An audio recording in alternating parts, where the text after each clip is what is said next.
Hello and welcome back to Shulchan HaRav. We continue in Hilchos Brochos Shachar, Siman Nun Hey. We pick it up with Sif Chaf Daled. Kol Yitzim Be'inyan Tzichem Liskor Acher B'M Koimon.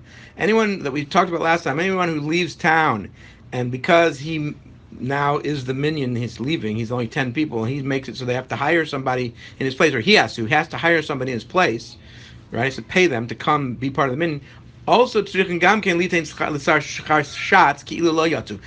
has to pay the fee of the Shulchan Tzibor that was hired for Yantiv, as if he didn't leave, right? As if he's still in the city. Even if he left many days before Yantiv,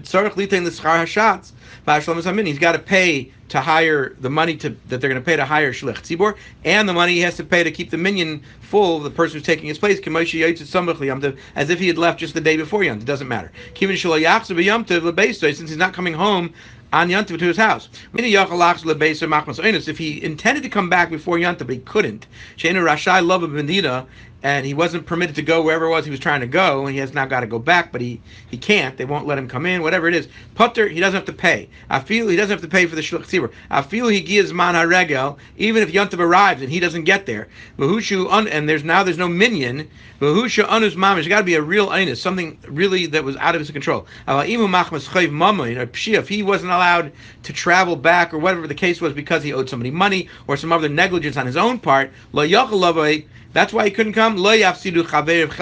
He can't cause his friends to miss out. The people that he left behind, they can't miss out because he made a mistake. Sif Chafei. The only time you can force people to hire somebody to make sure there's a minion if you leave town is for a Shanyam Kippur. For example, there's only one or two people that are leaving town. Unless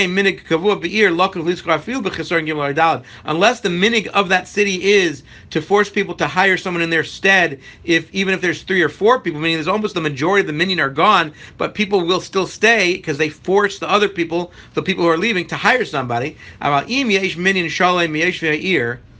But if there is a full minion from the people of the city, then you can force people to hire Shulchan Tzibor, but not necessarily. I mean, they're all there, so you can't hire. You don't have to be forced to pay anything because you're not leaving, but you can be forced to pay for the Shulchan Tzibor. You can do that all year, so that person will daven there with that minion all year. And also, if it's a situation where there's not normally a minion all year long in that shul,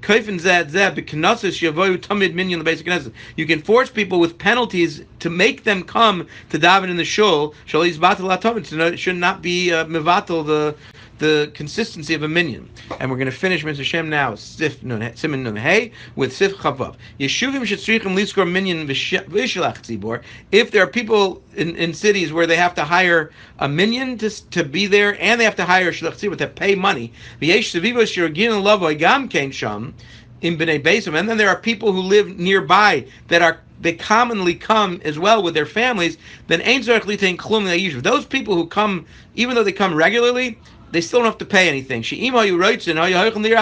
they want, they could just go somewhere else. Minion where there would be a minion without them, and they wouldn't have to pay anyways. Therefore, just because they're coming to your city where you do pay people to keep the minion, you pay people to daven from the Amid, you can't force these guests to pay. They don't have to give anything. I feel the shots even for the Shulchan Tzibor, because even if these people weren't visiting, those people who live there would still have to hire Shulchan Tzibor. Mitzvah Hashem, we'll start next time with Siman Nun Vav, which is the halachas of answering Kaddish from the Tzibor, and there will be 8 sifim. Mitzvah Hashem. Have a great day.